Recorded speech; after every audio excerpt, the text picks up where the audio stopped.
BRB UK. Worse teeth, better accents. Hello, and indeed, ahoy, hoy, welcome to episode 559 of BRB UK, or, if you want to know what it is in Roman numerals, DLIX, or D-Lix. That's what this episode is. BRB UK D-Lix. That's right. Bringing the knowledge bombs right here, making it sound a bit weird and pervy at the same time, but that's a whole thing for another day. Anyway, talking of D-Lix, so it's what Tim exclusively eats, don't you? It's like a little kind of meat-based treat for cats, but it's all he eats.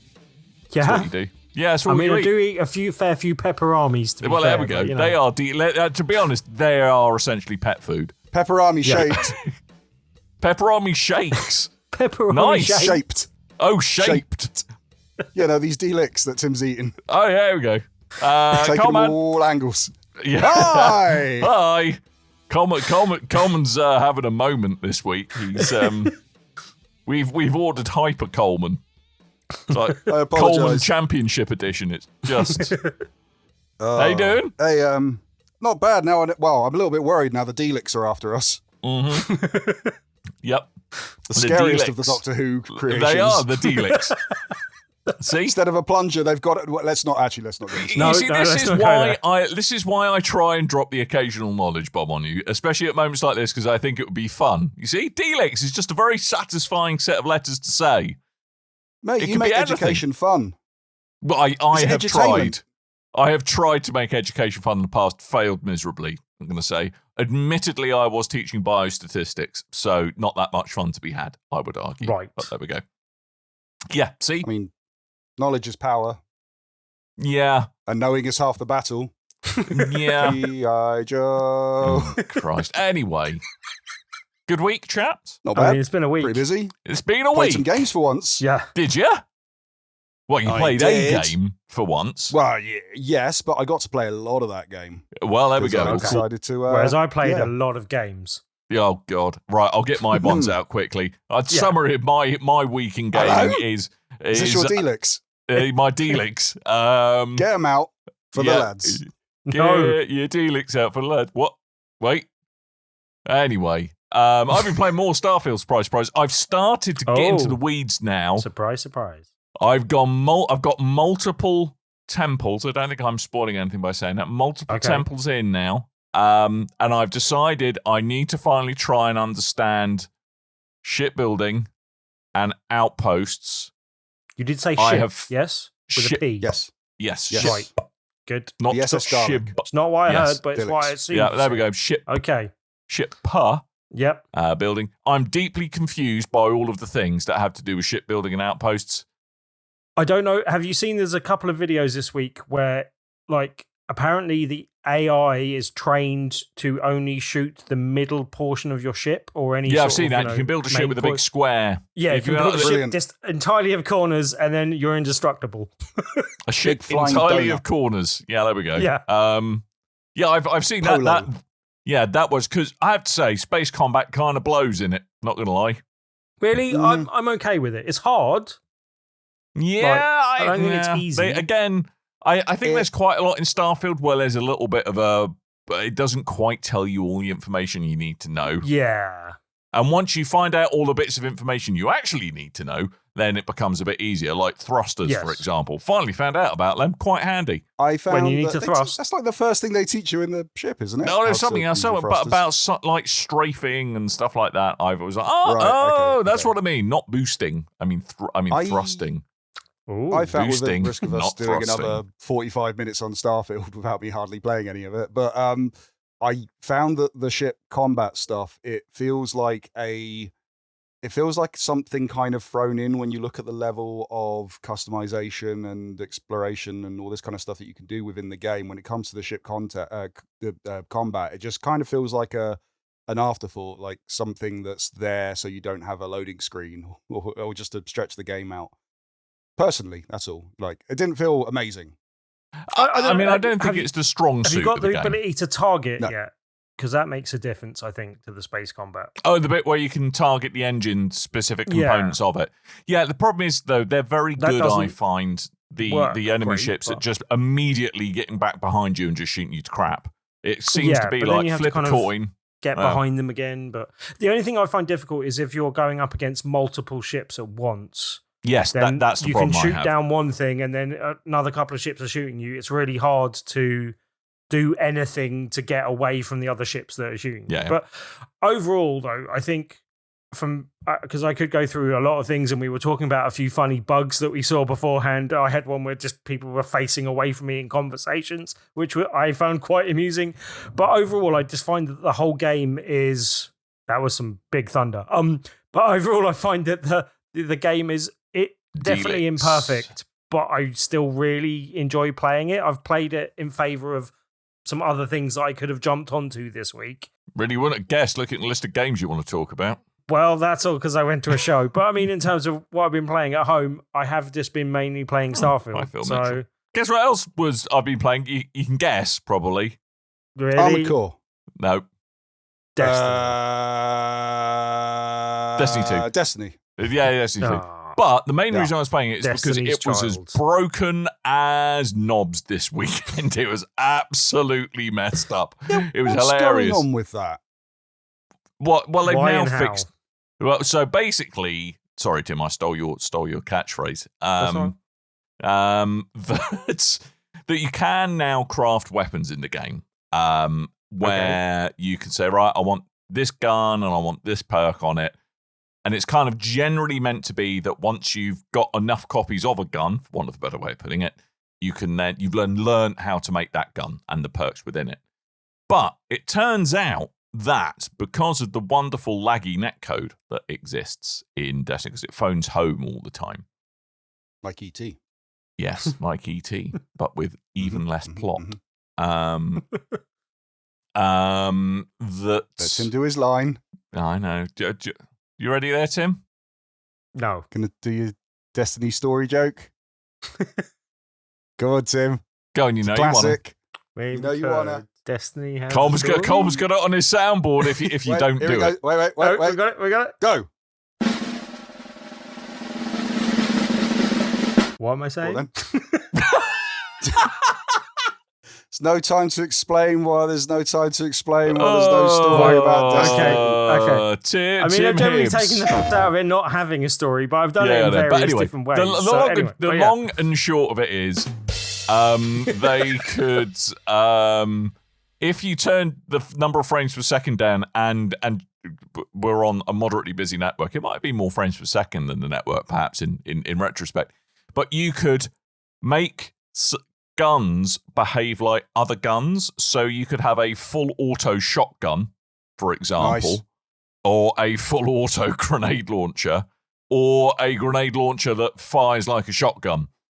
Could And you... Sorry, random question. Yeah. If you've got a full auto shotgun, Yeah. could you then extend the amount of rounds that are going in? So you're just like shell. Because otherwise you're just going to go, bah, they're done. No. It's like make it. Sorry, I explained that probably slightly backwards. You could make an auto rifle that behaves like a Right. shotgun. So it's got like Yes. 47 rounds in the chamber, and it's shooting 15 bullets at a time, but only expending one bullet. So it's quite good fun. It kind of slightly broke the game. It was the most fun I've had in Destiny for a long while. But That's brilliant. It was really quite broken. And to Bungie's credit, they were like, yeah, we messed up. We're just going to let you have fun this weekend. But Hi. we are Developers at gonna Bungie. yeah, I'd like to put out the call. Developers at Bungie. I know you. let us continue having fun. If you could just give that ability to just myself and Daniel and anyone else from the Big Red Barrel clan, and We can then be good. will absolutely tear up the Crucible. Yep, for the first time ever. But it was fun. I mean, to be fair, one of the comments people did make is like, well, that shows actually how creative and flexible their weapon model or their weapon engine is, that you can swap different things between weapons and it still works and doesn't make the game crash. So I'm hoping they embrace the silly in the fullness of time when it's no longer as it shuffles its way to the nursing home of gaming history, they can have some fun. Anyway, it was broken, but it was fun. It was fun broken. I enjoyed it. Well, talking about embracing the silly, would you like to know about Mortal Kombat 1? I'd love to know about Mortal Kombat 1. So Yeah. made brief mention of this last week and said I played a quick game before it had finished updating or installing the day one patch, and it was a little bit broken. There was some T-posing and stuff, but only had the one match. Went back to it the next day, fully updated, got everything installed, all the DLC and things for the super duper edition, and I'm very happy with the result. I ended up playing nothing but Mortal Kombat all of Saturday, and I had a busy Sunday, but still played some more on Sunday. Got through all the story, really enjoyed it. If you don't know, Mortal Kombat 1, this follows on from the story that they set in, so at the end of, previously we had like Mortal Kombat 1, 2, Deadly Alliance, all that kind of stuff carrying on, up until the point of, I believe it's Mortal Kombat 9. And then in that story, they go, right, Raiden's reset the universe. We're starting again on PS3 and Xbox 360. And you follow that story, and it goes, it's telling the original story, but there's changes along the way. And originally, like Liu Kang dies along the point, and he's meant to be the hero. So it ends up being the hero being Johnny Cage, and everything kind of go wibbly wobbly. And you've got some Mortal Kombat kids of previous characters that didn't exist before. And this kept going until Mortal Kombat 11 and its DLC expansion on the last gen. And then they reset the universe again. And it's all slightly different again. Well, quite different this time. Because the idea is that there's apparently been this kind of god of time that is higher than all the elder gods and can just mess around with time and reset the universe. That's why it's the god of time, mate. Yes. So in the last game, spoilers for the last game, you as Liu Kang defeat that god and become having to take their place, become Liu Kang, the god of fire and time, and you have to reset the universe and start again.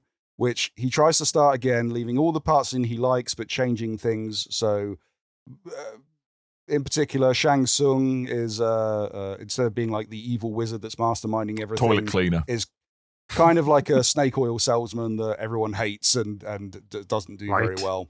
And there's some other characters that have been changed along the way. Shao Kahn, instead of being a Shao, he's like a general of an army who's protecting Queen Sindel rather than corrupting her and marrying her. And all these storylines, they change, and people along the way, they change. So bad guys become good guys become bad guys. It's like wrestling. Yeah, kind of. If you could reboot wrestling. It's more like the DC universe or the Marvel okay, universe. that's probably okay. You get to a point, everything gets convoluted, and they go, right, start again. Right, screw it. Multiverses. yeah, kind of that. And there is a touch of that in this one a little bit. Right, okay. The idea is that they've set this new universe up. Instead of Mortal Kombat, you still have the same kind of tournaments, but they're not done to the death. It's all much friendlier, and people in other realms get along with each other, and it's a happier time. And then someone jumps into the timeline and starts messing things up and telling people, like putting people back on their evil paths that they weren't on before. And things get a little bit wibbly wobbly, spacey, timey, wimey. Right. It's a pretty good story. It's not as, I didn't enjoy it as much as I did 11 and the DLC, even though that goes off the rails. This one goes insanely off the rails towards the end. I won't spoil what happens there. Right. I'm sure I'll talk to Tim about it when he borrows my copy. But up until that point, I was really enjoying it and sort of going, I like this kind of grounded tale of starting again and all these character changes and stuff. And then all of a sudden it just goes, just throw stuff at you and see what happens. And it's a bit mad, but still very enjoyable. The other mode, so also you've got your arcade modes and your tower modes and your multiplayer as you would every other time. But there's also a mode where it's kind of like the last time you had the crypt, usually got the crypt mode in some form. Last time it was going around in first person and solving puzzles and stuff and spending your coins that you earn in the game. This time it's you're kind of going around a little map done in different realms, and then each space you go to, you get into a fight, and some of them might have different parameters to fights. You might have tournaments and unlock things along the way, and it's pretty fun, and it's something that isn't as in-depth as the story, but is enjoyable, and you can kind of switch off and go straight into the fighting and like put a podcast on or something while you're enjoying. That's what I'm playing at the moment. The big difference about this game is the cameo system, which basically means they've gone, those tag team fighters, we're doing that kind of. Instead of being able to swap out between your partner, you can just kind of use an ability to get your partner in, and you can use their fatalities and stuff as well. And it seems the only reason they've done that is because there's characters that don't exist within the story, but they're classic characters that they wanted to include. So Kano, Sonya Blade, Cyrax, like classic versions of Sub-Zero and Scorpion.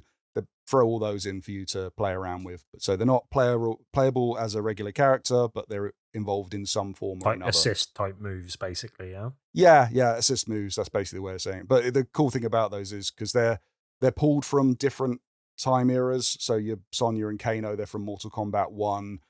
There's characters from like Deadly Alliance that they throw in there. So even though they can, that way they can feature them in the story, use their model, but you don't get to play as them. You just kind of use them as assists, but you can use their classic fatalities, which is interesting. So, but it's really funny as well because it's the new shiny graphics and realistic looking faces and voice acting and all this stuff. However, if you've got Jax as an assist, he can grow into a giant and stamp on someone as a fatality. So it's that kind of level of silly. Also, you could change Johnny Cage into a skin that makes him look and is voice acted by Jean-Claude Van Damme, which is brilliant.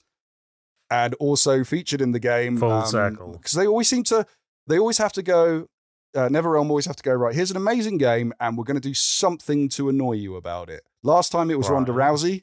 They got her to voice Sonya Blade, and it was terrible. This time, they have not just got a voice actor, but they got the face scan as well of Megan Fox. Oh, who, what? You'll be happy to know is as bad a voice actor as she is an actor. So we could just summarize it as really bad actor, is what you're saying.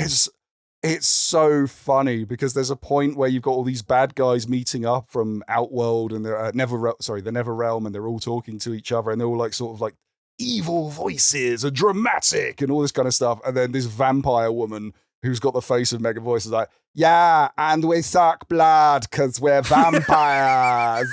Like, yeah. Thanks, Megan. You really took me out of that one. It's not all you suck, is it? You harlot. Anyway, enjoyable game. I was going to say I was a bit sad that I got through the story so quick, but I did put a lot of hours into the story to finish it so quick. I have a question, Mr. Coleman. Is there a story MacGuffin reason for why they've got the cameo assist moves in there? No. Multiverses! Don't mention that. So the cameo in the storyline, they will be other fighters on the roster that are in the timeline. So you might play as, so like Raiden is a regular, he's not a god of lightning anymore. He's just like a regular fighter because Liu Kang has taken his place. So you can fight as a regular Raiden and his friend is Kung Lao. So long Kung Lao would be the support character rather than it be someone plucked out of time and put into there. So it's just so you don't get to versus choose your cameo person. Well, in the story, not in the story. No, it's assigned the to arcade, you, and it's usually someone. Yeah, it's usually someone who's in the actual story rather than one of the regular cameo guys. Okay. Yeah, very enjoyable. If you're a Mortal Kombat fan, you've probably already got it. If you're on the fence, thinking about picking it up, yeah, you can save some money. Wait, it's not the most pressing thing in the world if you're not going to get competitive and need to play online and do all that stuff. If you're not following the storyline. However, I really enjoyed it. I wanted to carry on with the story. I want to unlock all the best gear for my characters because that's one of the things I love about this game. The only downside is we got a Mortal Kombat to a Mortal Kombat. Where the hell was Injustice 3? Mm-hmm. Yeah. So talking of fatalities, now that Tim's got 15 games to speak about, we're going to get a basicality, I think, is what's going to happen. Basicality. Come on, Tim. Go on, Tim. About where you strap in, listeners. He's got 10 games to talk about. In-person event this week, WASD x IGN. Although, yeah, that's one thing I'll comment on. I don't know where the IGN I don't know where the IGN portion of this came into the equation. There was nothing IGN there at all. It was all just a normal WASD sponsorship.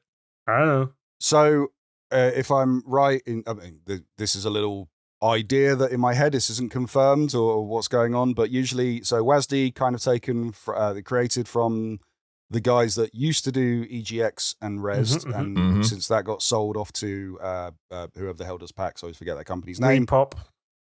Thank you. They've gone Same off people to, that parted ways with yeah, E3 this week, just as a thing, but yeah. Yes. So they've formed their own event, WASD.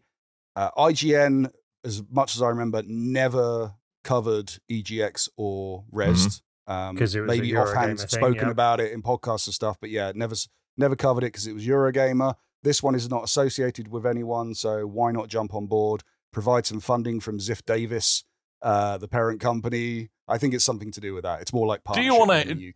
Do you want a dramatic reading of the marketing speak that they have on the website? Sure. I love marketing speaks. Not really, WASD multiplied by IGN is a new event for the calendar, bringing together the two best elements of both brands, the indie spirit of WASD and the blockbuster powerhouse of IGN. The event will showcase a giant collection, etc., etc. You get the idea. Basically, IGN, mainstream, WASD, indie, wicked. Yeah, the only manifestation of IGN I saw at all was the fact that apparently they chose the things for the Curios section. So, friend of the show and Curios? previous... like those little deep-fried donuts you get from Brazil. No, but friend of the show and previous BRB alumni Matt Jones chose one of the games, and that's the only thing I know. I don't know if there was a bigger IGN presence on the days I wasn't there, because I only was able to make it on the Saturday, and perhaps they were there on the Thursday and Friday, but there didn't seem to be anything else that they were particularly bringing to the equation. But when I first got there, I kind of multiplication, of course, kind of went round, and I was a little bit disappointed at first. I thought there wasn't much there, but then, and you know, I did speak to quite a few people throughout the day, but I managed to play through quite a few games. But there's still a whole host of games that I didn't get to play on the day that I was disappointed that I didn't get to see. And just before I get into things, there's a few things I'd like to mention just that I didn't get to play, but that I deliberately missed out because I played at previous events. I would have possibly gravitated towards playing them and played them otherwise. But Gladiators and Dungeon Golf, I'd both played at Develop Brighton before, so I won't particularly mention them today. But they're two good games, and you can go back and see listen to and watch the coverage that we did for that on Develop Brighton. Also, C Smash VRS was there and was the one PSVR 2 game that was being shown. I did see George Jorg, who I interviewed before. I also met Danalog, who did some of the music, and had a chat with him, which was quite nice as well. But I didn't really play the game at the show because I've already got it at home. It's just had an update. I haven't played that yet. I'll possibly report back on that on a VRB in the future. Also, Sega had a big presence there, but the games, Endless Dungeon, I possibly could have gravitated towards at some point, but they were showing off Total War Pharaoh and Total War Warhammer 3. Both look like good games, but not really things that float my boat, as I've spoken about on the show before. Don't really do real-time strategy stuff, so I didn't really play those. Some of the games that I did play, though, one of the headline ones was Prince of Persia, The Lost Crown. Ubisoft announced this a while back. It got a bit of stick for being a 2D game rather than the 3D game following on from the previous Prince of Persia's. But I don't know about you, this felt very much like it was going back to its roots. I think we said as much when we were talking about the announcement previously. And having played through it, famously, I don't like platformers. We've spoken about that quite a bit on the show. But I do think it's a really high-quality game. I think people that like these style of games, especially like the old-school Prince of Persia games, will be really pleased with what they're showing off here. They were showing off a portion that was a demo that was particularly crafted for the purpose of showing off the game. So it wasn't like a section of the game that will be in the final game. So, you know, that might differ slightly, but yeah, just the combat was really good. There's some kind of time-based things with that. When you're countering, it does like a move that then does a lot of damage, and it's really worth countering enemies when they like flash up with a thing. A bit like the Batman style type thing when the flashing thing above the head. But this was a kind of big orby light thing. When you see that go off, you want to be countering them. It's a new character as far as I'm concerned. I don't know. I hadn't seen him before. A guy called Sargon. And yeah, like there's... Great at cleaning washing machines. yeah. Washing machines live longer than Don't sell the cow, he will kill you. There's American listeners that have no idea what you're talking about there, Dan. But yes, I like that. But yeah, he seemed like your kind of moody sort of main character type thing that you're kind of used to in these sorts of games. But he seemed all right from what I saw. It's a kind of mix up between combat and platforming, and like a bit like the old school, very much like the old school games where there's traps that you're trying to avoid and that are trying to kill you. It seemed that was not too brutal with the like checkpoints for that. So if you did die on a trap, you're not going all the way back to the beginning of a section. It will just take some health off you and kind of put you back at the beginning of that trap for you to kind of go through. So it seemed quite generous on the checkpointing system there. I didn't get to the boss, but I did watch a couple of other people play on the boss. And yeah, that looked quite good. It's the same boss that we'd seen in the reveal trailer and stuff like that as well. And yeah, I think this is the same demo build that that has been at previous shows, so Gamescom and probably PAX and other stuff as well. But yeah, like I was impressed with what I saw for this, with the slight caveat that this may not be entirely for Tim. It does look and play really well. I enjoyed what I played from it. I may not pick it up at launch, but I'll probably pick it up at some time afterwards. Also, it was being shown off on a variety of big screens, but I think it was generally being shown on the Switch. And I did play it on the Switch OLED, and it was my first time playing on the OLED, and it looked really nice on the OLED screen, though. It looked really good on that, basically. I wanted to say, I mean, you say it harkens back to the original style of Prince of Persia, but someone who used to play a lot of the old Prince of Persia, it's a lot more fast-paced than the old Prince of Persia. And I kind of, I'd liken it more to Metroid Dread, but with some more hack and slashy type stuff thrown in, especially when you look at the boss fights in comparison to the two. So this might be more of a me and Dan vibe than it is a Tim vibe. Yes, I definitely think... I was thinking. Yeah, I definitely think both of you would like this, especially as you've liked kind of the hack and slashy roguelike type games that you've spoken about on previous show. Variety of which this kind of Dead Cells and those type of things. I think this is very much in that ilk. I think this is very much built with that in mind. The thing I was alluding to with it being harkening back to the old days of Prince of Persia was just that it was 2D and a mix of platforming, avoiding puzzles. It's 2.5D rather than sprite-based 2D, isn't it? So but no, it looks more kind of general friendly in comparison to what the original Prince of Persia type games were. Yes, definitely as well. Pixel perfect platforming kind of thing. Yes, and especially as I said, the checkpointing is a hell of a lot more generous as well, basically. But that's coming out on. Yeah, that's coming out on like every platform going. So PC, Nintendo Switch, PlayStation 4, PlayStation 5, Xbox One, Xbox S, Series X and S, and Amazon Luna, which I forgot was a thing. So yeah, like literally coming to everything. Looks cool, plays well, definitely one to look out for. And I think even people that were disappointed that it wasn't a 3D Prince of Persia should give it some time and space and have a look for it. It looks enjoyable. Just while I remember, while you mentioned Amazon Luna, because I didn't even know they launched it in the UK at all. I don't think they're shouting it massively from the rooftops, to be fair. No. But it's worth noting, if you are a Amazon Prime subscriber or a Twitch, I don't know what the Twitch super duper membership thing is called. Twitch Prime somewhat imaginatively. Fair enough. There's like a Twitch Prime site that they give away games and DLC and all this kind of stuff, exclusive, usually purple-themed DLC items for games. But each month they give away games that you can get on Amazon Games, but they also do Luna games that you can play for free for a month or something. So it's worth going on there because, one, you can test out how well cloud gaming can run without having to pay extra if you're already paying for Prime, but also there's games there you can see if you're going to like and want to pick up yourself on something that runs a bit more stable. Ooh. Nice. Actually, I have to say, I always forget to regularly check in on Prime Gaming. If you are a Prime member, it's worth it. Every Thursday. Because they, like, for example, there is an awesome full game called Shotgun King, The Final Checkmate. Shotgun King is amazing if you've never played this. Okay. You should definitely pick it up. I've got it on Steam. It's very good on your old Nasadiq. But there are a couple of gems to be found, including sweet loot for your favourite titles. Speaking of handhelds as well, Evercade had a massive stand at WASD as well. Right. Tim loves them guys. I managed to actually get to play some of the hardware that I hadn't played before as well. So I tried out the EXP, which is the newest handheld. It's the newest handheld before the upcoming one.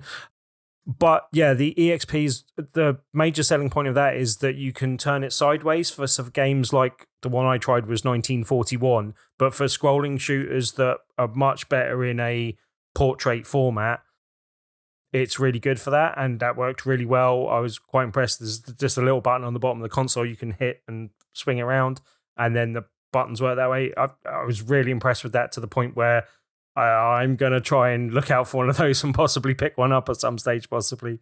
But yeah, I really like that. Also, they allowed me to have a quick go on the Superpocket, which we spoke about before on the show. These are the little things that are coming out for £50. They have a selection of inbuilt games in them. There is a Capcom one, and the one I got to try, which was a Taito collection one. And that had like New Zealand Story and Bobble Bobble and a load of other games. Nice. And it looks like a mini Game Boy. And the one thing that I was quite pleased with was I didn't really get to try them out in terms of like the games I was playing, but they had buttons on the back, and I was a bit worried that they would be weirdly inaccessible. But they're actually quite well positioned and seem to be, of a good build quality.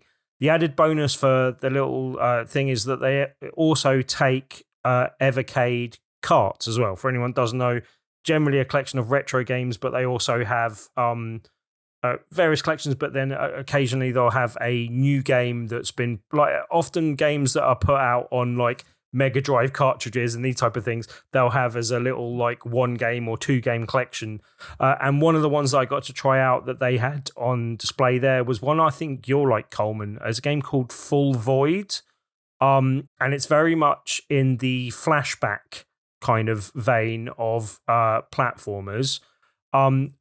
It is available on Evercade, but also just be aware that it's on Steam at the moment. I believe it's on sale at the moment as well. And it's coming to consoles in the future as well. But it's a really nice kind of, flashback graphical style, but also kind of similar in play style as well. So a kind of slightly unforgiving platformer with some puzzles in there as well. But I think that's one for you to have a look at, Coleman. I think you'll like that, basically. The minute you said flashback, I looked it up and pulled up the Steam page and went, oh, actually, that's already in my wish list. There we go. So there you someone go. beat you to the punch on that one. Yep, I thought you would like it. Another game I got to try was Nivalis. Now, this is one that I've seen before. I've seen the Welcome to Nivalis thing. I'm not sure where I've come across it before. Welcome to Nivalis. I don't know how to describe. Games. Go and have a look at the graphics for this and see how you describe it, because it's a kind of 8-bitty, almost Minecrafty kind of 8-bit neon graphics noodles, is yeah? not. Oh no, it's called Nivalis. I just put right. neon noodles in my notes because it is a neon-soaked kind of cyberpunk city where you are inheriting a noodle bar and then running that noodle bar. So it's a kind of management sim type thing. I just absolutely love the graphical style. And as I said, I'm at slight loss as to how to describe it, and I should have possibly asked them for how they're describing it. But I just thought, yeah, it's like Cyberpunk and Minecraft had a baby. Yeah, you see what I mean? One of those the things, Minecraft reference, but it's voxely. In Cyberpunk, especially like that, because it's always the aesthetic of Blade Runner, basically. It's the future if it was imagined in the 80s. And yes, it's always because Japanese tech was on the rise that the idea is like America has fused with Japan by a lot of the style. And because of that, there's always ramen bars and noodle bars everywhere in those kind of settings. It's the same in Cyberpunk, in fact. So yeah, it's like the idea of, do you want to run a noodle bar in one of those in a cyberpunk setting. It's like, yes, actually, I kind of do. Yeah. Fun It was fact, a cool little Nivalis, setup. Nivalis is a medium-sized weasel. Just thought I'd throw that in there. But Medium-sized didn't know Weasel that. There you go. Studios. The There more we you go. know. The more, yeah. And knowing is power. Yeah, Yes. knowledge is power. But yeah, that was by 505 Games. They were also showing off Ghost Runner 2. And the only reason I didn't play that is because it's the same demo that's now available on consoles. And I meant to play that over the weekend so I could also talk about that. But I kind of forgot and played Starfield. But I will play that and talk about that next week, hopefully. I think you won't like Ghost Runner. I don't know if you've played the first Ghost Runner game. Ooh, controversial. I don't think it's a Tim game. Right, I did, and I thought I would like it more than I ended up doing with Ghost Runner. I want to give Ghost Runner 2 another chance and see. I love the aesthetic. I'm not sure how much I'll love the gameplay, but I like the idea of riding a big, motorbike down the side of a massive building, basically, like a Kira-style motorbike down the side of a building. It's the game though. What if Mirror's Edge but harder? Yes, but I loved with Mirror's lots Edge, more twitch so reflecting. that's one of the reasons it appeals to me. Requirements. So yeah, I'm not sure if I like the difficulty element of it, but I definitely like the aesthetic in the game. So I'll as I said, I'll give the demo a try and then see where I get. I mean, you might want to try just watching YouTube videos of it. Tim might be the way forward. That might be the way to do it. Definitely try the demo because I was super excited, and then I tried the demo for the first game, and then after like half an hour, I went, this is not for me. Yeah, and I'm the same as you. I love Mirror's Edge. I love the idea. I love the idea of a first person parkour game, but this is that kind of you're constantly redoing the same thing, trying to get muscle memory on the inputs, or be that so well with your reactionary times that you're going to breeze through it. And unfortunately, I just ain't there these days. No, which is why I like Super Hot, because you can put it on slow mo. Yes, yeah, Super Hot without the slow mo. That's a perfect idea. Okay. But yeah, also speaking of more fighting games, as you spoke about Mortal Kombat earlier, the next big fighting game after that is Tekken 8, I believe. I think it's coming out in January. So jealous. Bandai Namco's fighting game ever. Is it February? I knew it was early next year. I got it pre-ordered. But yeah, I got to have a quick go at this, and yeah, like I really liked what I saw. It's definitely just kind of, here's some more Tekken, and they've got the kind of rage art thing that they had in the previous game, but they kind of built another mechanic on top of that. The one thing I didn't get to see, and I only got to play a few games, and then it was kind of always busy throughout the show, but there did seem to be like a simplistic button input thing, and I would have preferred to play without that because I'm just not used to that being the case. But then it also kind of flashed up buttons and combinations, and when you could do the rage art and other stuff, all that information was on screen at all times, which I don't know if that's the case even when you're not in the simplistic button setup. But yeah, I liked what I saw of it, and I'm keen to play more at some point, basically. Played as Paul, who I usually play as. He didn't have his big high top hair thing going on. He didn't have his big flat top. Is he balding? No, is he lost his hair? Has he gone middle aged? Moody and like he was some sort of rocket dude, emo Paul or wrestler or something. Yeah. It's a shame. I mean, concerned. Tekken 7 definitely. I was annoyed because when I got really into Tekken 7, but when we were first playing at EGX all those years ago, I got annoyed that they added in special, like, hit the two buttons and now you're doing a special move, because that was like what they did in Injustice and now Mortal Kombat. But and to me it doesn't belong in Tekken. But the other thing as well, they put in a mechanic where you just hit a button and it does a combo, or it does a move that you and that was what I was playing with. Inputs for. Wasn't keen. You can turn that off in options. So I think that's just there for beginners, basically. Yeah, but it's quite annoying.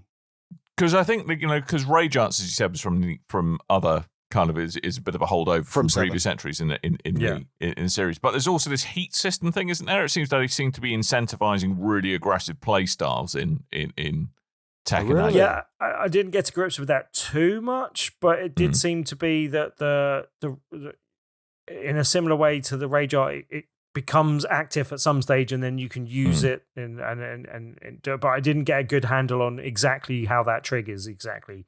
But yeah, I like in terms of like just graphically and just seeing a return of some old friendly characters and friendly faces, I was like, okay. And as Coleman has picked up Mortal Kombat, I might get a physical version of this so that we can swap at some point and go back and forth so that we can get our fighting games on. But yeah, I enjoyed what I saw of that. Another one for you, Mr. Coleman. I tried Powerwash Simulator and I cleaned the DeLorean from Back to the Future. Hey! Yes, I saw that got added. That's quite cool.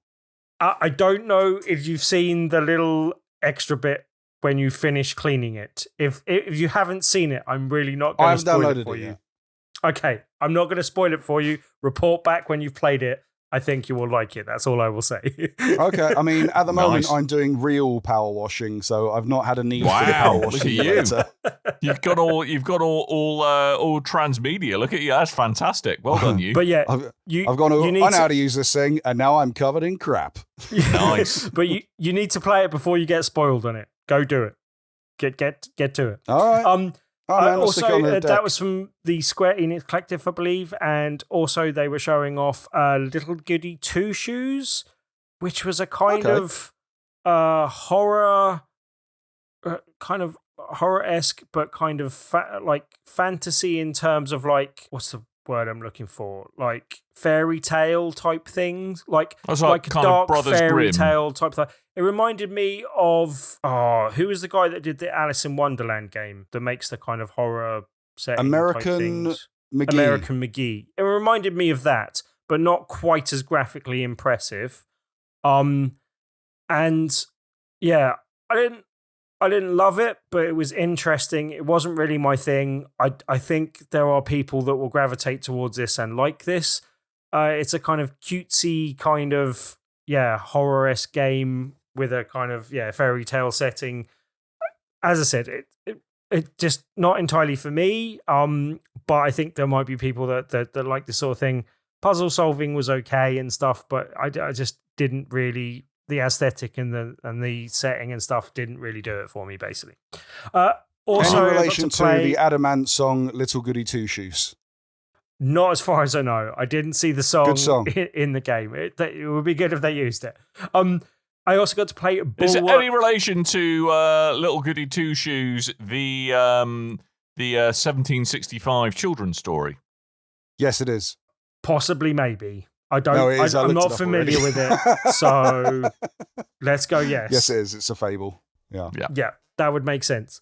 But yeah, I also got to play Bulwark, the Falconeer Chronicles from Wide Productions. It is a Thomas Salas game. If anyone doesn't know, I spoke about the Falconeer game previously. That was a kind of action game where instead of like taking control of like a ship in terms of, or an aeroplane or some sort of spaceship, you're actually taking control of a falcon and like flying around. I really enjoyed the game. It was really well received. I think he won some awards and stuff for it as well. He certainly did. And this game is set in the same universe, but it's an entirely different game. It's a kind of simplified town building game with a bit of kind of resource management stuff going on. And then I didn't get to see too much of this, but apparently it turns into a kind of tower defense style game as well. So it's got some of that elements to it as well. I love the setting in the universe. I think it's a difficult game. City builder type things are difficult games to get to grips with in this sort of setting. So I struggled a little bit with some of the controls and stuff like that, but I think that was just a slight learning curve thing. It did seem to be simplified, and it did seem to be, if I got used to it, that could work reasonably well. And also, I don't know if you've seen, but Thomas Salas, I believe all his games are built in Unity, and he had some things to say about Unity online in the last couple of weeks. Yeah, so that's really I had interesting. time to talk but about yeah. that last week. Unity have I mean, They've that Probably really already wow. heard about it. Yeah. We'll come Just back to it at some wow. point. But I'd be interested in actually speaking to Thomas Salas and actually speaking about this game, getting some more information and seeing what he's actually got to say about Unity, because he Ooh, seems yeah, like that might quite get into an it. interesting person as well. So I might try and set that up as I'll well. get on But then we come to my game of the show. this one is the one to really pay attention to, lads. This is the one that I came away going, I knew nothing about this game going in. I absolutely love this game. We've Buying it spoken day about one. this game. I told you about this game when I played it. Okay. Don't ruin I it for didn't him. remember that was the Don't case ruin then, it. Coleman. Sorry. But yeah, Gory, Cuddly, Carnage. Let him have his moment, Coleman. Jesus. So yeah, you are a cat on a sentient Yes. No, I'm not. but hoverboard yes. that swears at you a lot, battling, I think what they called the Adorable Army, but in the demo that I played, you are solely battling zombie, Stuffed unicorns. toy zombie unicorns. Okay. Yes. And cutting them to shreds with your hoverboard that can slice them in various different places. And yeah, like they described it as That a made mix that sound between far pervier than it had any right to be. You can slice Quite them possibly. in different places. slice them in different places. But they described it as a mix between Tony Hawk and Lollipop Chainsaw. And I kind of know Okay. where they're coming from in that. And they are two good touch points that I was quite happy with. Although hopefully with slightly less objectification of women, I would hope. Yes, more objectifications Oh. of unicorns. Okay, well, that's fair enough. That's fine. Whatever and- floats your boat, Tim. Whatever floats Yeah. your boat. And so you're kind of There's a grinding corner of around the internet for level. everybody. You're kind of grinding around different rails and stuff to like build up Coleman your recording that for the boost soundboard. meter that you can then use to do like even more deadly moves to the different unicorns and stuff. There's some that come up with shields, and then you've got to do a different attacks to kind of break down the shields before you can slice them up. But generally, Break them yeah, down. it was just a really nice mix of Stick to the bridge. hoverboarding and hack and slashing, and I really enjoyed that. I came away going, okay, that's definitely on my list. It wasn't on my radar before. Sorry, Coleman, I didn't listen to you when you kind of brought it up. But yeah, it's definitely on You my were there radar with now. me. I'm very much looking forward Classic to it. So hits. yeah. Yeah, we this was available at last year's EGX. I played it, got very excited because it looks like, I think you were queuing up with me, Tim, and then got bored of queuing and walked off somewhere else. That Sounds sounds about like right. something I would do. Sounds like something you do, but yeah, it looked cool because cute cat, also neon, also gameplay that kind of reminded me of Airblade on the PlayStation 2, which I Ooh, said that yeah, to that's a Kev, and good he one, got yep, incredibly excited. But it's mostly a hack and slash, but there's light hoverboarding in there, but the hoverboarding is more platforming than anything. Yeah. I really enjoyed it. I will say there is a demo available on Steam, and if it's the same demo you played that I played last year, it's the same demo that's on Steam, that's been on Steam for a couple of years okay. now. So other people it's can been in try that. development for a while, Mm. but I think they've recently had some extra funding and publishing money, so we'll see Okay. what's going on there. But yeah, I enjoyed that for what it was. Jolly good. Jolly good. Yes. And that was my time good, at Westy? Westy. Right, Yeah, so it was good. I got a question. Oh, God. Because we went to EGX last year. I've got my pass for EGX this year. Yeah. You've done WASD without us thus far, so I've not been to a WASD yet. How do they compare? Is there more to do? Because that last EGX we went to was very sparse. The last EGX was sparse. I think both of them are sort of cannibalizing the other show a little bit. There's probably things that are at both of them that means that people don't have a reason to necessarily go to both. And there are probably things that would have been at one of them, the other one didn't exist. So I think that they're both kind of harming each other a little bit at this stage, possibly. Just in full disclosure, like the people that run this always looked after as well when we were doing EGX. So I'm kind of keen to respond in kind to them. I would say that this one particularly was slightly badly timed. It was like literally the week after schools went back. And I think it would have really benefited in terms of other, in terms, not necessarily for me, myself. I think the Saturday would have been a lot busier had it been a week or so beforehand, basically. And I think that's something that they might have to take on board for the future. But in terms of me being able to get to play a lot of games and do coverage, like, as I said, I would have liked to play a few more games. I did spend some of my days like chatting to other people. Generally I saw some of your friends there and spoke to them as well, Coleman. Ooh. So yeah, Neil and Sarah were there, so I got to chat to them and say guys. hello. Yeah. That's fun. So yeah, I think there's a bit of a problem, and I think maybe it'll settle down at some point when they get slightly more separated out in the year and possibly be a bit further apart. I'm a bit worried now if I go to EGX that will be a slight waste of my time. No, because I'm there. We're hanging out. Well, yes, I might come along just to see you and, be able to hang out Come and on, do Dan. stuff. We're going to EGX. Yeah. Where is it, Birmingham? No, it's where is it? It's the Excel Center. Yeah. Maybe. Yeah. Not too bad. Maybe. Get in, loser. We're going to go play video games. Yeah. Maybe. But Maybe. I enjoyed the event. It was good. I think that a lot of the people there on stands were hoping that the Saturday would be a bit busier, but it was what it was, and I liked it for the show. I like the kind of setting. It's a bit. The one thing I'd say about the Truman Brewery is it's a bit weird because it's all like in separate rooms. So as I said, when I first arrived, I thought there wasn't much there, and it's only when I kind of got round to go, oh, there's a whole another room over here full of games. Are you basically as well, saying, Tim, that you finally worked out how doors work? Is that what you're saying? Fortunately, all the doors were generally open, Dan. But Right, okay. Well, that simplified it for you. In all fairness, it's one that Well done, I hope to see it go from strength to strength and be more successful in future years. Although, as I said, the whole IGN thing confused me because I don't really see what they brought to the party, basically. Yeah, I'm assuming it's just partnership, having exclusive of coverage in the main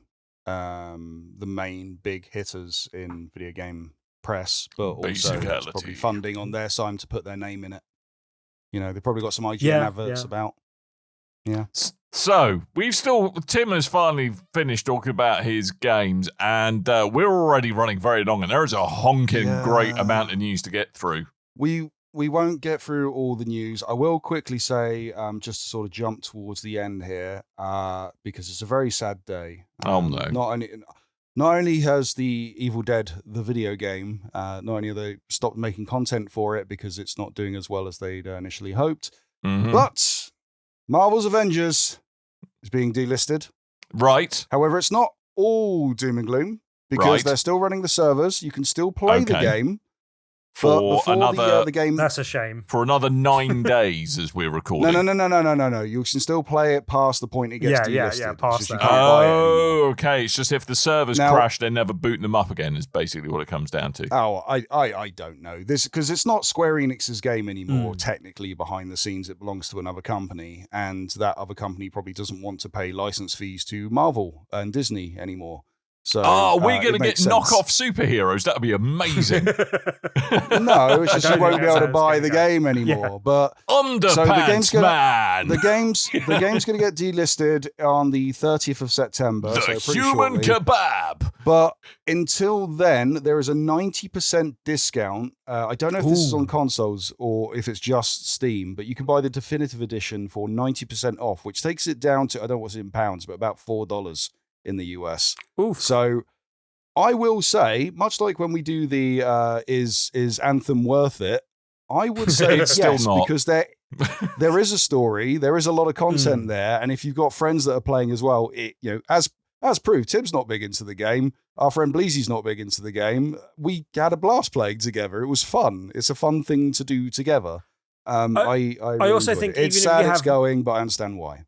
Even if you have no intention of playing the online portion, there is a significantly good single-player game in there worth more than $4 kind of thing. I mean, like, it's worth picking up for that price just to play through the single-player portion of the game, I would say, basically, And there's a better Ms. Marvel than the one portrayed within the MCU. Wow. You went true. there. Well, because she actually has Ms. Marvel powers and not this is true. whatever the hell's going on in that TV show. I haven't seen the film yet. Okay, so it is £2.99 on Steam. Definitely worth it. Which is... Come on, baby! Which is... So, I mean, for that, though, right, if they're closing it, so what do they mean by we're not officially supporting it anymore? Because you could just be throwing £3 away for 9 days worth of fun. Which is a pretty good ratio, actually. It's going to be online. Online and offline for longer than that. Yes, online, offline, servers stay open. They already took down the store ages ago and went, hey, any of the costumes and stuff, that's all free now. You can just have all of those. I think there's some specific ones that they have to charge, they are charging for, but the majority of them are free now. It's a lot more open than if you bought the game day one. Hello. Although it was a present. And, but yeah, it's enjoyable. There's a lot of stuff to get your head around. There's raids and stuff that have been added to the game since. And I really liked my time in Marvel Avengers. And although I think Destiny 1 and Grand Theft Auto Online hold the trophies for longest played games on the last generation, Marvel's Avengers is slightly behind that.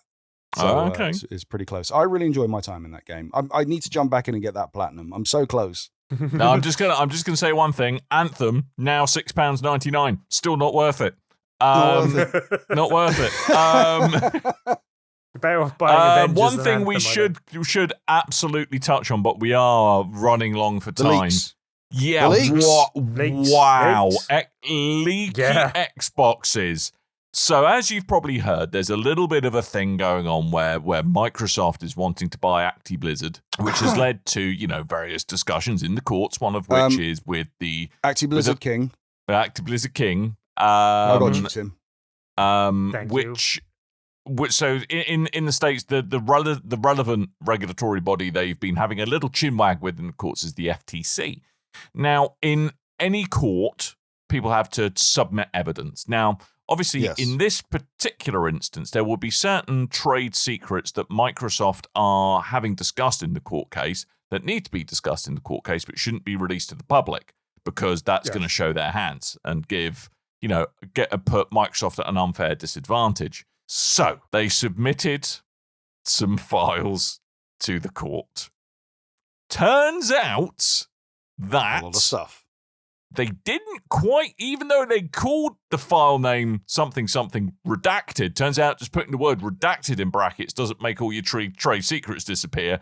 And actually, there was the launch plans, next gen coming 2028, FYI, a whole load of unredacted emails, including Phil Spencer waxing lyrical about buying Nintendo. That's come up before. That has come up before, but with a slightly, I have to say, like saying, well, when will they just realise their games would do better if they didn't insist on their own hardware, which I thought was a bit of a dick move, I have to say, but there we go. It was a better argument when the Wii existed. Yes, indeed. Yes. Indeed. Might have been when he said it, to be fair.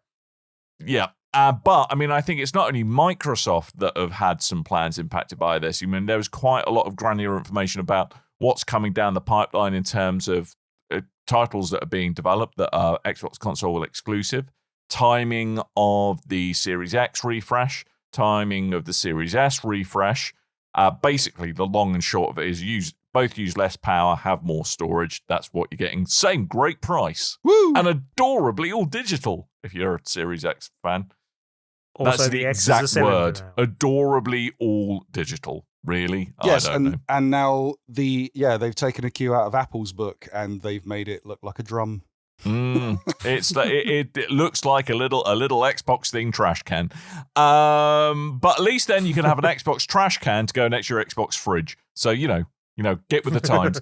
But I think what the other stuff that showed their hand a bit too much is how they're thinking of moving architecture from x86 to ARM, putting timelines on AMD Zen 5 and next-gen Radeon GPUs out there. Looks like they're still determined to harness the power of the cloud. Power of the cloud. And some kind of handheld device, maybe. I don't know. But yeah, it was a very damaging own goal, I think. Even though it is a document from perhaps a year or two ago, and their plans have probably changed. This is a massive glimpse into their playbook and one that their competitors are going to be absolutely salivating over because, that horse has bolted. There is no getting that confidential information back. And someone's going to have a very difficult end-year review at Microsoft, because it does turn out that the file it wasn't the core accidentally releasing something he should have done. It was a file submitted by Microsoft that they considered suitable for public consumption. So someone done messed up. I don't know if they did. There's a whole thing. Like, I think they did. Well, I mean, they might not care. They might want that further out there for new consoles and spreading the word and stuff. They might have changed their idea on this level of detail, diskless. I don't think. I know, but they might change their idea on a few things. Like there are some things to look forward to. The idea of new consoles having rechargeable battery packs within them rather than relying on AA's. That's nice. For the long time, it's been theorized that they get paid by controllers. Sorry, the controllers. Yes, the controller. The yellow black control. Sorry, the yellow black. The white and black controller is apparently a internal battery rather than. Although sponsored by Dulux. Dulux. Sponsored by Durex. Durex. What? I mean, that's what you put? Is that how how you keep holding your controllers? Is that ribbed for Coleman's pleasure? No wonder I'm crap at Starfield. Explains why you keep putting that. It's a good way to to put that drift, though. It's a good explains way why to you keep putting that controller drift. up your arse, though, doesn't it? Keep it covered, Coleman. Ooh, it's knobbly. One too far, isn't it? I think they are quite knobbly. If you anyway, but yeah, the other thing, there might be chance. Sorry, there might be plans changed. It might be a similar thing to like when Xbox One was announced and they were doing all the TV, always online, all this stuff, and everyone kind of revolted and PlayStation went, hey, here's how you trade a game with your friend and pass a... There was all that kind of thing. They might be doing it to themselves. They might go, next console, no disc tray, everyone goes nuts, and then they go, actually, disc tray, and people, kind of... I don't know. You never know what's going on with them. Or the flex is, because it's a circle, it's actually the same diameter as a Blu-ray, and what you do, you just put the whole console on the Blu-ray. It's what you do, and it noms it. Oh, nom. And plays it. If they're doing a circle and they've done a square, they only need to do a triangle and then an X. Oh, my God. And they've done all four of the PlayStation. Well, they're already an X. They're an Xbox, aren't they? Yeah. So I'm just saying that there is no chance that there's some lowly paid employee somewhere that they've just gone, pass this stuff over to the FTC, and they've gone, okay, boss, and they send some stuff. Like a company on the size of Microsoft, they are checking, they are going through legal, they're going through PR, they're going through higher up. You'd be surprised. Everything is being, I guarantee everything is being changed because they want to be an entertainment company. And I've worked for a fair few companies when they go, hey, we're going to use a secret title for something, on the other kind of side, they'll go, oh, we have to use secret titles. We have to disguise this. Not realizing that when you put out information, someone's not just looking for a specific thing. They're looking to take everything and crawl through it and find the things that are valuable. So, it does come both sides. But I don't think this is done by mistake. I think they knew what they were putting out. They might have changed some plans along the way, but I don't think so, Carl. I think this is a genuine barn door cock up. I really do. Although, I mean, if they are to put out a Series X for the same price as a Series X, but it's a revision and they've taken out the disk drive, I think that is a bit of a and doubled the storage. It's now 2 terabytes. That's good, I guess. But me and Tim have S's, and those are digital-only consoles, and I'm fine with the digital-only console. I don't have that. Well, I do have a lot of Xbox games knocking about, but none I really want to stick in this console.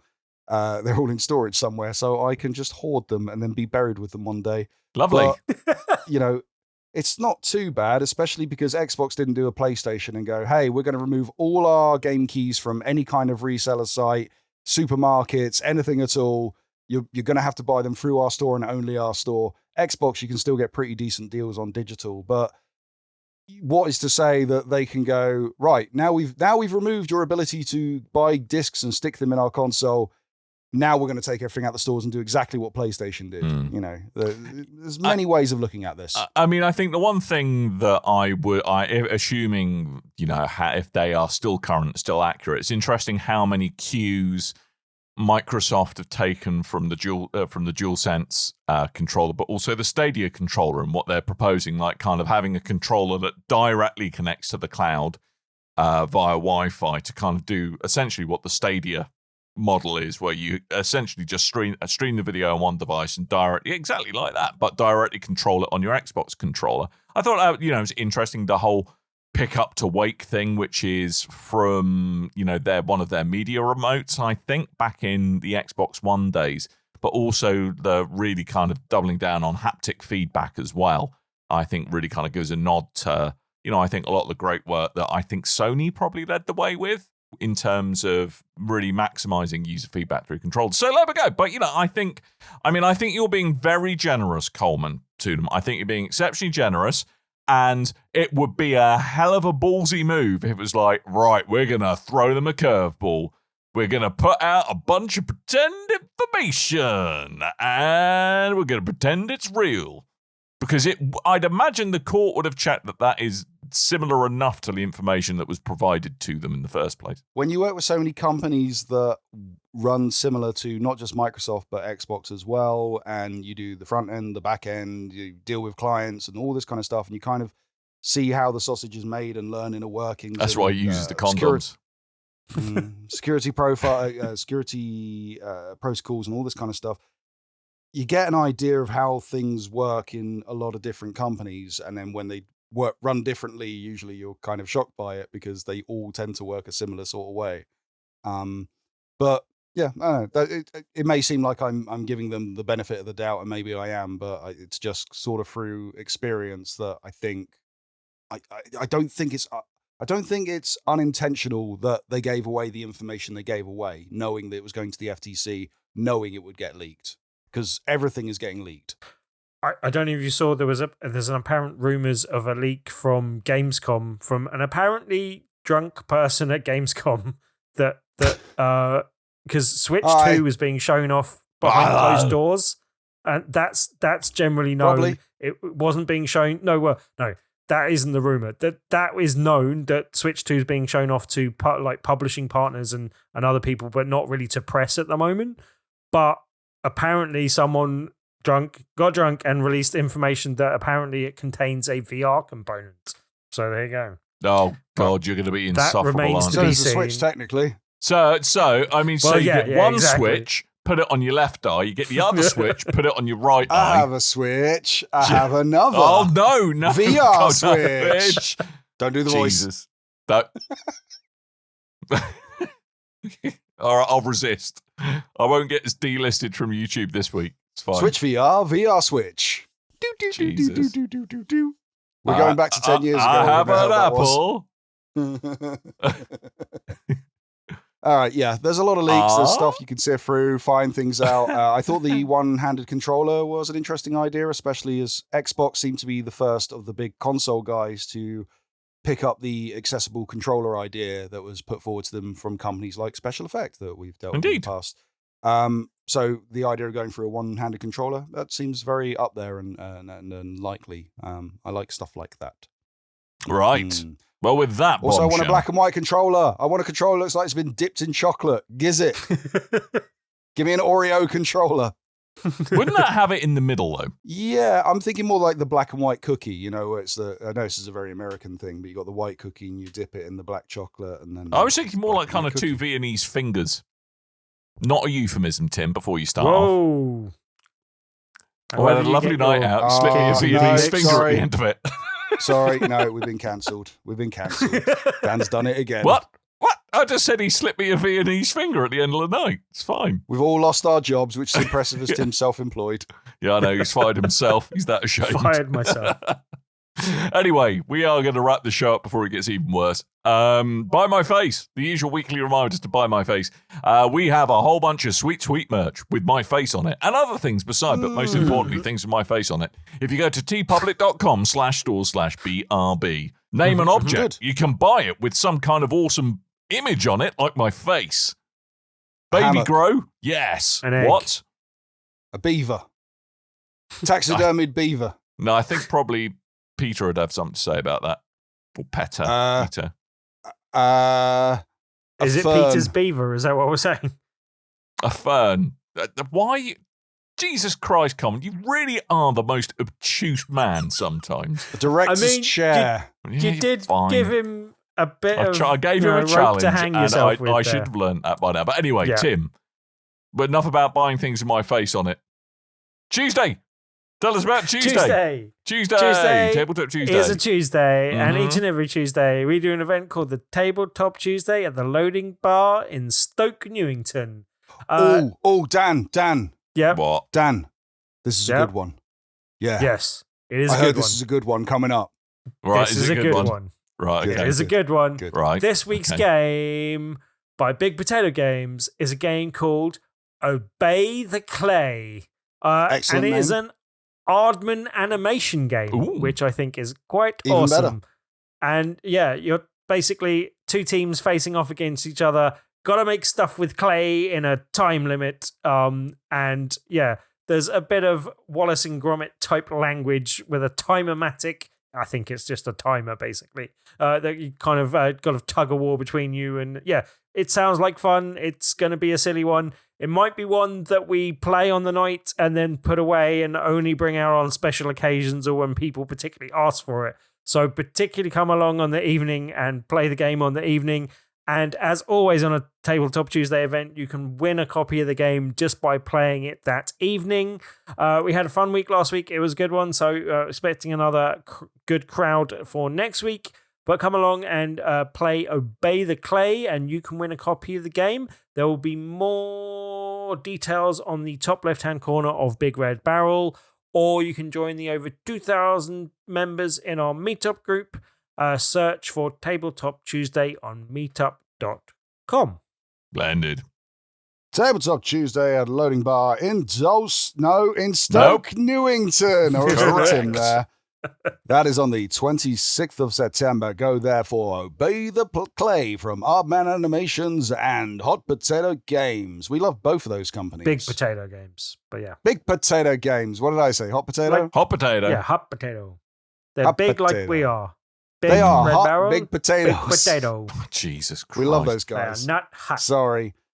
Hey, Although if you they're want to kinda get involved with the show, then you can leave us a review on whatever podcast platform you're listening to us on, be that Stitcher, although that's dying soon if it's not dead already, be that Apple Podcast, Podcast Addict, Podchaser, any of those kind of things. Leave us a review. It gets back to us. We've got a nice little algorithm. It collects everything wherever you are in the world, brings it all to us. We read them, and then we decide if we want to read them on the show. Sweet, Usually if sweet they're funny. reviews. We do. We like a 5-star if you could please. Also, you can find us on bigredbarrel.com. That's where we keep our podcasts. That's where we keep our articles and everything else in between. While you're there, we have a comment section on each and every post. If you go to the one for this here episode and every episode following, you can ask us questions. We'll get those questions. We'll read those questions. You can get a link to our Discord. We have a Facebook, an X, and a Threads at Big Red Barrel. And we have a YouTube, Big Red Barrel TV. And of course, links to all those things will be available in the show notes of this here episode. Lovely. Got time for one question? If it's a really quick one, seriously, if it's a really quick Sneak in one. a quickie. It will be the quickest question. All right, quick question. Let's do a quick question. All right. Our friend Ed, the man called Ed, he says, question for the pod. I'm in Japan right now, but listen to the podcast in Singapore. Where's the furthest from the UK you've ever listened to the podcast? Did it improve the experience knowing that Tim was further away and therefore could not make you his next victim with his murder knife? I, for one, am very grateful knowing that I was somewhere. Stabby hips. An illegal drug was banned. I'm not going to say that because of YouTube. As that is how I've heard he gets his stabbing powers. Wow. Right. That is entirely not true. I get my stabbing powers from stabbing implements. That's all. I've been places, but stabbing I don't works. think other than editing and quality checking, I don't usually listen to the podcast back. So the furthest I've ever heard the podcast is in Gosport because, in Portsmouth when I was a fan, and in Gosport when I was once editing an episode and had to go to my parents. Okay. I might have heard it in Birmingham. I think that's as far as I've gone. Birmingham? Yeah, Oh, yeah. probably, yeah. Do you know what? Probably the same. I think I've been in the car with Ed listening to the podcast because he hadn't finished it. Well, yeah, see, I don't really leave the country very often. So, yeah, I haven't been outside Because of the all your UK. stabbiness. They I'm won't give gonna you a say, visa. They won't let him outside the UK. What's Possibly your not. name? Oh, Stabby But I'm Hips. No, I don't think. gonna I think he's a say- flight risk, mate. I'm going to say that I don't even know this is necessarily true, but I'm going to say I listened to it in LA when I went to E3 with Ed. God. Because I was with Ed and it gives Coleman a chance to ring the bell. So, you know. All There you aboard! Tickets, please! Very good. Right, I think that's it. We're going to wrap this here show up. So thank you very much for listening. Do all the things that Coleman said. Read all the notes in the show notes, because that's going to tell you all the things that Coleman said. Basically, do Don't what delink, Coleman though. said is what we should do. So, yeah, we're going to go. But all that's really left for me to do is to remind you that I have been Dan. I might have been there. Chaos joke, insert here. Yeah, that went once. really well. Can I just say This room's chaos? got very hot. Chaos joke Smooth. insert. There we go. Chaos right, joke insert. I've been Coleman, also AKA Chaos, yada, yada, yada. Indeed. So there we go. Coleman's going to overheat, so we're going to go. Thank you ever so much for listening. And until next time, dear listeners, toodle bye.